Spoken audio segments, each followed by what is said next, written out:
Hi, it's Dwyer. GamblersAdvisory.com, a free site. BettingAngle.us, a free site. Today is July the 9th, 2019. Remember, the opinion you should follow should be your own. Just consider this video to be a second opinion from a complete stranger online. Now, we're going to look for bets wherever we can find them, whether that's in the sports world, as we normally pick bets, or in the political world. And there is a huge bet at a very attractive price that I like right now. It's for the 2020 Democratic nominee for President of the United States. Understand, you're just picking this person to win the party nomination.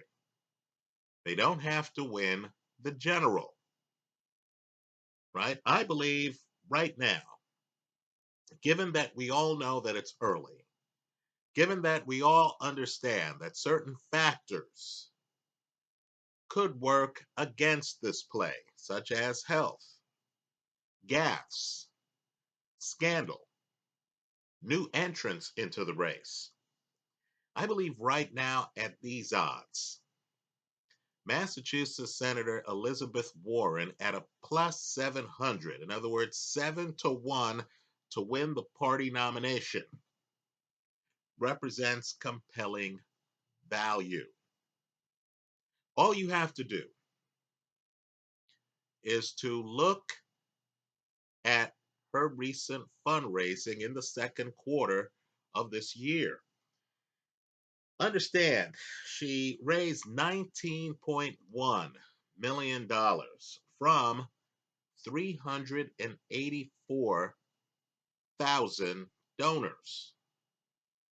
To put that in perspective, understand in reference to Kamala Harris, Elizabeth Warren had more than 100,000 more donors. Understand she collected 7.1 million more dollars. She collected $1 million more dollars than Bernie Sanders, right? She has 90,000 more donors than Pete Buttigieg, right? And I mentioned Buttigieg because Buttigieg's a plus 500. You're getting shorter odds on Buttigieg. You're getting shorter odds on Kamala Harris right now. She's a plus 450. Bernie Sanders is a plus 500. Joe Biden is a plus 170. So understand, you're getting much better odds than you're getting on the top four front runners right now, right? Because Warren's going off at a plus 700. Let me also say, too, that she has more than 120,000 more donors than Joe Biden. Don't just look at the fundraising total. Look at the breadth of the donor base. Elizabeth Warren is very well situated. Let me also add, too, that the Women's World Cup team from the United States just won the World Cup, and people are amazed at the gender bias in the payments they've received relative to the male team, right? Doesn't seem to correlate properly.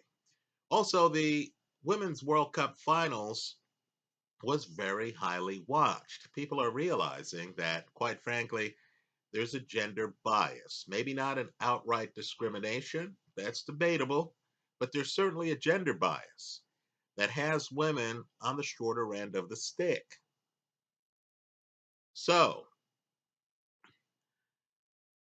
Speaker of the House Nancy Pelosi has invited the women's team to Washington, D.C.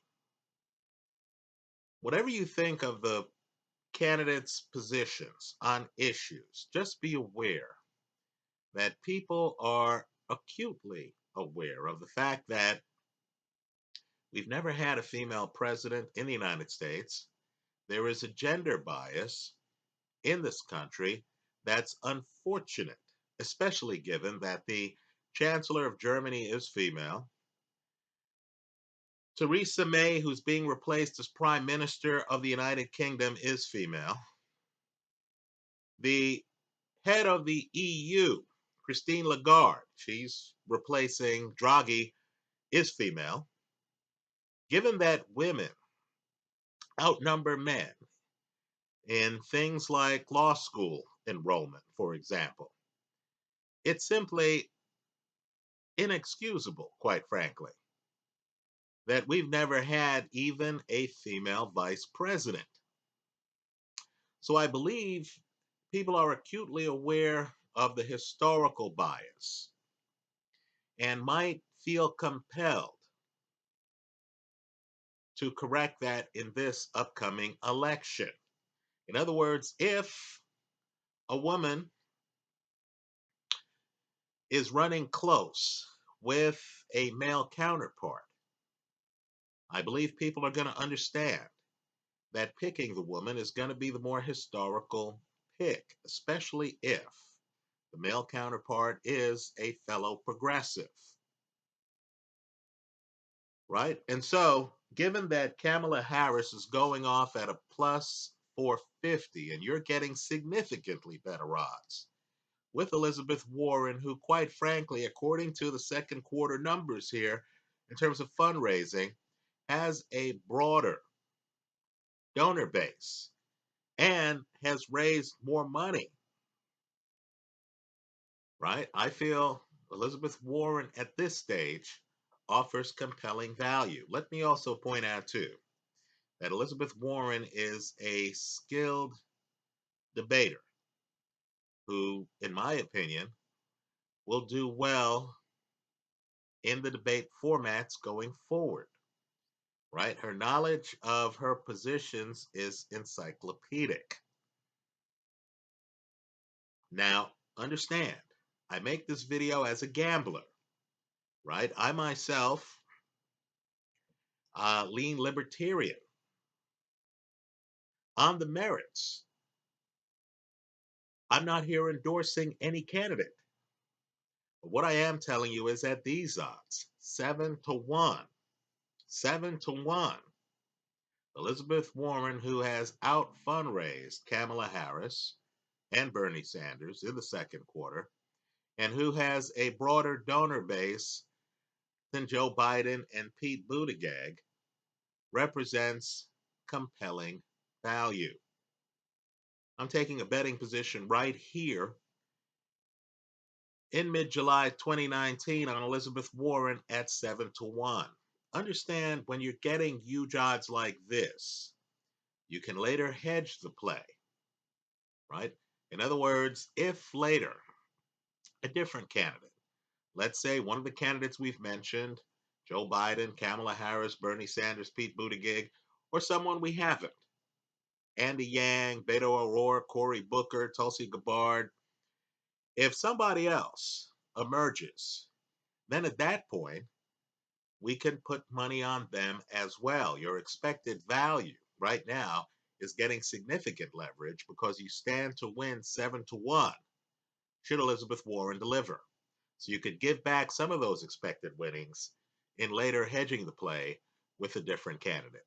So right now, at these odds, I'm going to take what I consider to be the compelling value of Elizabeth Warren to win the Democratic nomination at 7-1.